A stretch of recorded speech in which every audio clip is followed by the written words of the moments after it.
Evening, guys. We're here talking with the NHSL up-and-coming defensemen this week. We have Marco Komazec, Jordan Geyer, and Tyler Boyle. Welcome, guys. Thank you. Thanks for having us. So, recap of last week. Marco, Tyler, how do you guys feel like it went? Obviously not our way, needless to say. I just feel like, we had a lot of points that we could have done a lot better. They just played a lot better of a game. The effort was there on both sides, but, they played a better game than we did. What about you, Tyler? Do you think that was the best game you've played all season? Oh, definitely one of the best. I've just stepped up that game. I knew my role. We were short-handed everywhere, missing our head coach as well. And it was just a good game overall. Harley Anderson had a wicked game. Zach, as usual, good game. And it's just great to. Yeah, definitely. As Eric said, I think that was worth every penny for that fly-in fee for Harley Anderson. Definitely, yes. And what about, did the PP finally get working, Tyler? I mean, the Brewers finally came out with some points on the special teams. To be honest, we didn't even have set power play or penalty kills due to the short bench, and I think it just worked in our favour. We weren't really worried, who's got to be out there, who's not. We just rolled the lines and, So it was more just because you didn't have a choice, you guys dug deep? Yeah, pretty much, good. Good message to send, hard to read that. And what was the message to the Stars after the loss, Marco? I think it was just regrouping. There's not a whole heap you can do, not a whole heap you can achieve by just yelling, at each other and being down. I think we just kind of needed to regroup, take a breath, and, go into next week with our heads held, pretty high in trainings and getting ready for, a make or break end towards the season. Very fair. Speaking of next week, let's have a look. We have top 10 point scorers at the moment. And up the top is our beloved Johan Levesque from the Stars. We've got a few new entries this week. Tyler Leeming, who had an amazing game on Friday night, coming in the top 10 for the first time. And then, of course, the other Boyle, sorry, Tyler, Zach Boyle, the defenseman, still with 7 games played, 10 points on the board. I mean, hard to argue with Sammy's logic of get someone on that man, he's dangerous. It's pretty easy to see why. And as for the standings and how we go forward after Friday, we have the Brewers playing against the Stars, and we have my mistake. The Extreme playing against the Stars. And it is a must-win for the Stars. They must win in regulation time to be able to go through, and then the Brewers must lose. So there is a few things going on right now. For one thing is absolutely for sure, the Extreme are safe. They are good. They are clinched their playoff spot. And the Brewers can clinch it if the Stars fail to win in regulation. They cannot go to overtime. It must be in regulation time. So the Brewers need to collect that 1 point in the final week. If the Stars win in regulation, then they can go through. So there's a lot going on. It's very tight at the moment. But let's go to a few of you boys and your stories. So Tyler, which was the conversation that happened that led you to start playing defense in the first place? I mean, we've just briefly said in the background that you prefer to play forward over defense. The way I got into it is during Pee-wees or Bantams, we started losing a lot of our defensemen through aging out. And the coaches asked, who wants to play defense? No one put their hand up, so I was like, all right, what the heck, I'll do it. And then just stuck with it through Bantams into A grade and all that, And Geordie, I know you said you also prefer playing forward. Yeah, absolutely. I think I started as well playing forward in Pee-wees, in Bantam, and then I think it was Sammy actually that kind of got me into playing defence, and then kind of got stuck with that a little bit in Jokers for the first couple of years when we were quite short on numbers in the Jokers Prem, and then kind of as we got more numbers in, I was able to come up forward again and have a good time. That's a pretty good result. And Marco, who was the person who pushed you to play defence? Funnily enough, before I even thought about defense, I was actually playing defense in Pee-wees, but I always saw it as a bit offensive that I was playing defense because I always wanted to score. When you're 13, 14, nobody cares that you're blocking shots. They want to see you, put up the points. But obviously, playing with the Boomerangs and yourself, obviously, and how being the head coach and all that, pushed myself playing defense and, using the fact that I am a pretty big guy in a role that actually is advantageous to be a pretty big person. Absolutely. And what has it been like mid-season? I mean, Tyler, you're the only one here who's from mid-season gone from playing defense back up to playing forward. Yeah, it was all right. It was a bit of a shock at first because the forwards in this league are just different to Premier League and A-grade and all that. It's unreal. You got Jake Riley, Joey McDougall, all that. It's just a different league. What would be advice that you'd give someone who was a little bit younger doing that? Just try your best. There's not you can make mistakes, learn from them. Your coach is going to help you out, and just keep on going. And as long as you draw a heap of penalties, you'll be absolutely fine. Is that what we're going with? Is that? Oh yeah, for sure. Okay, cool. Yeah, I just thought I'd check that one out. I just wanted to clear that one up. And Geordie, what's it like going from the eldest? So you were the captain, obviously, of the Jokers, and you're quite a bit older than most of the boys. And now you're in a team with guys like Graham Charbonneau, who are obviously, quite a bit older. They've got real leadership roles in this team, and that's kind of a big shift for you. Yeah, it's a bit of a relief actually, because you're not having the pressure of you taking charge of everyone. You can kind of focus more on your game sort of thing, and not sort of worry about those sort of things. It's bit of a fresh air sort of thing coming into this season. And what do you think the difference is from the AIHL, which you've played previously, to the NHSL? Definitely, I think there's a lot more intensity in the AI when there's you've got your imports coming from overseas and all that. It's not just players from around town sort of thing. You've got that extra boost of really good imports coming in and rolling the league sort of thing. Yeah, no, that's fair. And what about in the NHSL? Do you think this has been a real thing for you to help you really improve? Has it been pushing you? Yeah, this has definitely been a good season, because not having the AI for however many years now due to COVID, you don't have that. Premier League is a good league, but it's not that step up of intensity. People don't take it as, well, I guess not as seriously as it should be sort of thing, I guess. No, that's fair. And what about you, Marco? I mean, your journey's a little bit different to these boys. We have Tyler came through junior hockey. Geordie, you're sort of from inline. And Marco, how did you start coming out to hockey? I mean, you've gone in 3 years from Ice Factor to IHSA Winter League to NHSL. Yeah, so and I think I was just remembering it on the drive here, was in 2014 in the Winter Olympics, they had a promotion in the ice arena to go to skate school. And I think I went to 5 lessons and just instantly wanted to start playing, just wanted to keep doing it, but I didn't just want to skate around all day, so I wanted to play hockey.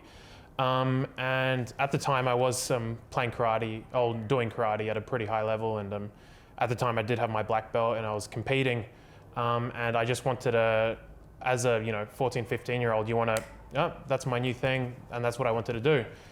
And started doing that, got through a little bit of the Tuesday night hockey academy, did that for a little bit, and then obviously started with the Boomerangs, started doing Ice Factor with them. Fell in love with the sport even more, got opportunities to go to Canada, to Darwin, and then got picked up by the Blackhawks, transferred over to the Jokers, and as they say, the rest is history. Fair enough. I mean, what was the biggest learning so far in all of that? Because it's quite a short amount of time compared to everybody else. See, I just think that the learning's still going on. I feel like I'm just trying to tread water. Trying to always get better, just because it feels like you're always getting thrown in the deep end, because I'm trying to make big leaps in short amounts of time, so you're trying to keep your head above water. So the step from Prem to the NHSL has been pretty huge, and the training and the physicality and all that has been a pretty big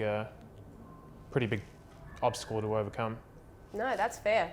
And what about you guys? I mean, Tyler, how young were you exactly? I mean, you were very young when you started. I had to be about 5 or 6 when I started coming through. Oh, I remember. So probably, yeah. I first started in Pee-wees, then they introduced a new league, Novice. So I went through both of those, then through Bantams, A-grade, and through to Prem, now here. Pretty decent junior hockey kind of gateway up. No, that's good. And Geordie? I was pretty young. So I started playing inline at 2006, 2007, and then kind of progressed over to ice and went from bantams for however many years through to B grade, then to A grade, which is now Prem, obviously. So it's been a hell of a journey, going through all the years of tournaments and like AJ and all that sort of stuff. It's been pretty good jump. No, that's good. And what about, what part for you guys, I'll start with you again, Tyler. What part of any of your training or gameplay or anything has really stood out to you as a defenseman? I gotta say, keeping the players outside. Like, I struggled with that a lot. And then going to Nash camps as well, development camps, that helped a lot. It was just, a good experience as well. But yeah, I feel like keeping the forwards outside, definitely a big improvement there. Because there's probably some coaches watching this thinking, what is it that I can do to make these guys like spark some momentum here? What about you, Jordy? Same sort of thing, like going to the national camps, all that, like picking it up over the years, forever learning sort of thing. You're not, same as Marco just said before, you don't stop learning, you just keep picking new things up along the way, and I don't think there'll be a time where you stop.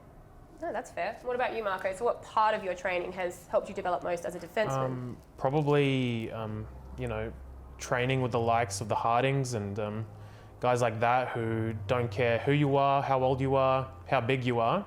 In training, they will hit you, and they will hit you hard. It was definitely having to keep your head up whilst you're trying to get it out of your own zone in training. That was the biggest thing, because those guys do not hit light. Isn't that a favourite catchphrase of theirs every time they see you at training now, isn't it? Keep your head up? Yep, yeah. That's for sure. Any time that you show a Harding that you might be, getting a little bit better, nope. They're there to show you that they're the real kings. Oh, fair enough. And from a defensive perspective, how is this different from Winter League? We've spoken about AIHL and sort of the differences there with Jordy. You guys haven't quite got there yet. So in terms of the Winter League, how does this as a defenseman change the game from Prem? Like Jordy said before, when we're playing in Winter League, we want to be there, we want to play obviously because we all love the game, but we probably don't take it as seriously as, we should or we could. Whereas in the NHSL, I feel like we're always adapting. So different teams play obviously different styles of hockey, and with each shift, which is probably the biggest part of having stop time, is that you're always adapting after each shift. That was probably the biggest thing. What would you guys say from Prem? What's the biggest difference from Prem in the winter to the NHSL? I think the biggest change is like, obviously you got your Prem teams, which everyone knows kind of how to play against as a team. Whereas you come into this where it's a jumble of, players from each team in like Yoey and Tomic and that sort of stuff. Like it's just a real big mixture. So playing against guys like Jake and Marco and like Daniel Chen as well, who are on my team in winter, you get used to, watching them go score goals from your team sort of thing, to now I've got to keep them away from the goals to not score goals and make me look bad. No, that's fair, especially when it's all getting filmed. Tyler? I've got to say, it's all the imports, like people coming from Sydney, WA and all that. It's just a different style of hockey they play. And also like the team chemistries, as Jordan said, everyone's just all been mixed up. It's just playing against the people you've played with the whole season. And it's playing against them, you really don't know what to do. It's kind of refreshing though, the mix-up, I've got to say. After all these years of being in your, basically like your little families in your clubs. Clubs are like, so hard to get in and out of, it's ridiculous. No, that's great. What about, I'm going to throw something out there and I want you guys to be as honest as you can without trying to, make anyone feel too good or too bad about themselves. Who is the hardest forward to defend in the NHSL? Tyler? I got to say Johan Levesque. Like every shot, as I think it was Eric said on the broadcast, every shot he takes just goes in. Like That's just troublesome unreal. for a defenseman, I would It say. really is. Yeah. Like you keeping him outside, his shot, it's gone in. Yeah, it's hard to find things to do against someone like Johan Levesque. That's definitely. Jordy? I'll probably say the same. Like, it's a fresh face. I've not not come up against him before. He's kind of unpredictable. But then, I mean, you can't really go past. I don't really want to, blow his head up. But Jake Riley as well. He's just quick. He's got the hands, and yeah, hard to beat. Well, at least you can't say Yo and Yeah, Levesque, Mark. I'm pretty lucky. Or Jake Riley, so you're going to have to say someone else. Probably pretty comfortably would be guys like Noah Maley. Like when he's on his edges, you have no idea what he's going, where he's going, and on top of that, being pretty tall, he's a foot shorter than me, so it's not like I can just lay into him. Rest. Yeah, and then and he's just so fast. And even when you do get a chance to hit him, he can get hit. He can get hit, go, do 12s around you and get the puck and still score. So, That's fair. No, that is fair. And another thing I want to bring up, I don't want you guys to feel too, funny about, is that we've been having a few games of NHSL, and then I feel like the hits have started to come out. There's physicality suddenly. There's people getting into ambulances. There's people who are severely embarrassed. And then there's just, I don't want to go into a corner with that guy ever. So who is the guy that you guys would say, I don't want to get hit by this person? I got to say Luke Harding. He's just so scary to go against in the corner. You can't move him. He's just a brick wall. That's all it is. As someone who's been hit by him in training, I can Yeah, definitely reiterate that one. Yeah. Yeah, probably the same as well. Like either it's that lineup, like Harding, Boyd, and J-Mac. Yeah. They're all kind of like a line that I don't necessarily want to go out against because it's unpredictable. You can be a metre off the play and you're probably still going to get wiped, but it's just not a fun time when they're out there, I guess. No, that grinder line's been making some things happen lately, and I don't think that the physicality is anything to take away from that. So, what about you, Marco? You don't have them to contend with. Well, no, but there are a lot of guys who are just not afraid to hit, and they will make you work for the puck. Guys like Tomek Sack, guys like Zach Boyle. Even though he's playing defense, he'll come in and he'll dump it in and go for that loose puck, and he will fight for it. Guys like Stevie Best as well. Probably that's the toughest one, is the guys who are willing to put their whole body on the line in those corners. Probably those 3-4 guys. And probably a big one who doesn't get talked about enough is Tyler Leeming. He's incredibly, incredibly strong, and he's really hard to push in front of the net, and he can take a hit, he can make you work yourself in the corners, Fair enough. And what about, I'm going to make you guys talk about the worst hit you've ever given. The worst one that made you feel like, oh my God, that guy's mum is going to hate me. I'm going to have to think about that one for a little bit. You guys can go first. You've got too many? No, not enough. Yeah, Jordy? I don't think I've had like any massive hits. I'm We're going to have to go back through the highlight reels. Yeah, here. I'm uncoordinated when it comes to hitting. I'll make myself look like an idiot before I make anyone else go down. Maybe one in Joker's training, just on one of the younger guys when we got younger squad. You're not going to name but a name? No. I don't think I've had one out here too bad. Oh, actually, in Prem last season, I hit Jeff Pellerin behind the boards and he went down pretty bad.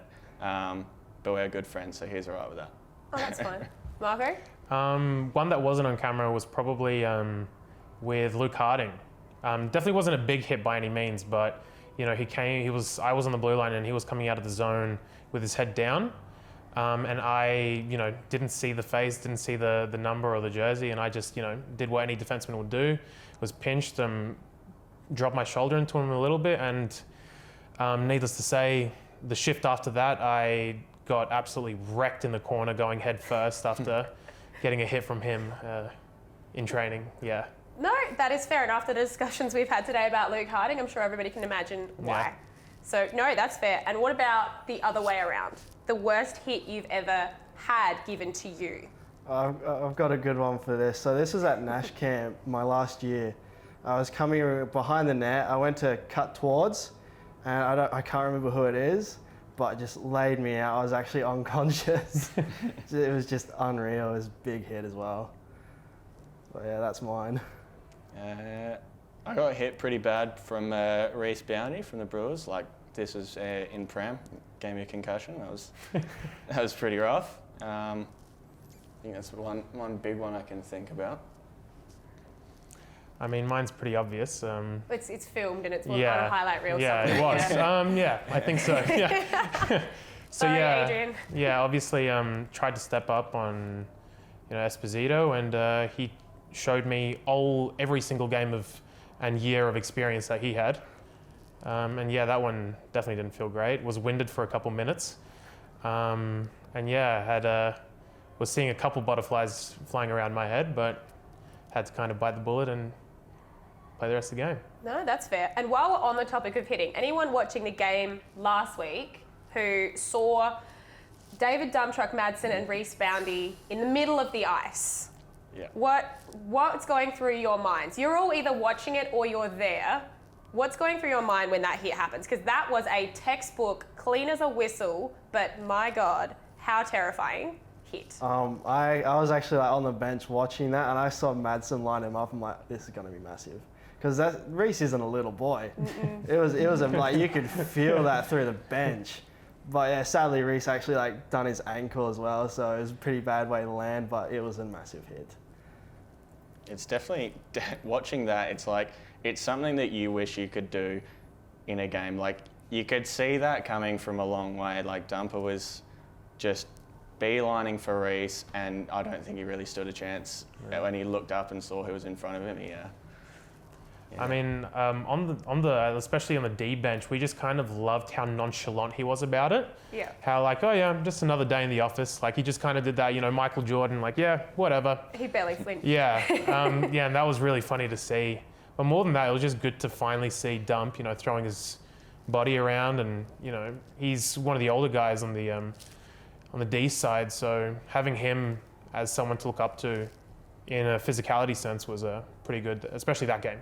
Well, that was the first time he's ever really laid a proper hit this year. I mean, I think we've all been sort of waiting to see it. He didn't make the tough guy list, which was sort of interesting. Maybe that's a challenge. But now I think the tables have turned a little bit. Now I'm waiting to see, who does Dumptruck do that to next? Yeah. Is anybody else a bit worried? I just think it's I mean, you don't have to be, but... Yeah, I just think it's funny that he wasn't included, but just kind of was that silent achiever of you know what, I'm going to show you guys who the real tough guy is.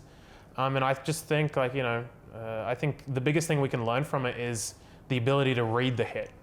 And we obviously saw him from the blue line see Reece turn, and the second he saw his head down and turning, yeah, Reece was a goner after that. That's fair. And what about the future kids coming through? They're all watching you. There's kids wearing your jerseys. They're up in the stands. They're getting photos with you afterwards. I saw that really nice one on your dad's Instagram, Tyler. Hashtag my favourite players call me dad. Well done, Neil. How is that for you guys? I mean, what would you say to those kids if they're asking you, why defence? Oh, it's a really good feeling seeing these kids just look up to us. It's like we're really in the NHL, but just not. But yeah, if you want to play defence, just do it. We need them in SA, all of Australia really. Just do it. It's fun. Yeah, same sort of thing. It's a crucial part of the game. Like, without defense, you don't have a full team. It's pretty self-explanatory. But it's good to know both aspects of the game. Like, you can play defense, you can play forward. It changes the way coaches will look at you if you're going for a team. If you can play both forward and defense, you're going to be more of a chance to get picked up. I just think it's a big character role. So it relies a lot of character to be able to skate back and save goals instead of skate up and score 15 goals, a season. I think it's a lot more mentally tough having to stay back and having to stop the plays and make plays to stop goals than to be a goal scorer, yeah. Unless you're Zach Boyle and you can just do both. Yeah, exactly, yeah. I mean, no, that's great. No, and what about for you guys? I mean, the NHSL as a whole, not comparing it to anything like that, how have you guys found it? I mean, it's a new thing in Adelaide. You've got gyms, you've got higher expectations than you've ever had before. Are you guys enjoying this? Are you liking that there's suddenly, you've got a weekly planner basically with a list of workouts and recoveries? This is a new thing for us.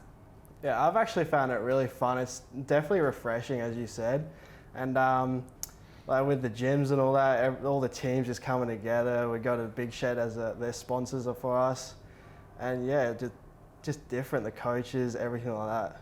It's a lot of fun. Yeah, it's been great. Obviously, like the boys are all buying into it. Makes it feel a whole like you're having a lot more fun. Like everyone's involved, going to the gym and going out for lunch and that sort of stuff. It's a different feel to Premier League, where you kind of just show up for the game, go home. Here we've got 2 trainings a week. You go to the gym once a week, and then try and fit in a couple of days with other guys from the team, and it's just different feel. It's real good.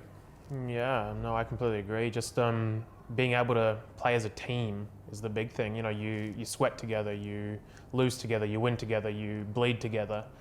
And that comes with training twice a week, coming with off ice, with bonding as a team. I think that really set it apart big time from Prem to what we see today. Well, thank you guys so much. And Marco, Geordie, thoughts on next game?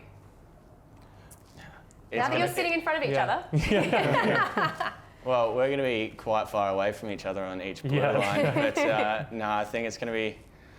Last game we played against these guys, it was like real body contact the whole time. Like I don't think we had a chance to breathe, and that kind of threw us a little bit, because the last few times we'd played against you guys, there was hits, but not every single minute of the game sort of a thing. And I think we've just kind of got to wear them and keep on going, I guess. Yeah, I actually think we got a little bit gassed at that game, because we were throwing the body around and we were crashing the net and we were playing really, really hard. So now that we have had a few more trainings, a few more off ices, I think we're going to be a lot more ready than we were last game. Even though we did win, I think we are going to be a lot more ready. And at the moment we've got nothing to lose. Just got to hope Glenn doesn't stand on his head again. Yeah.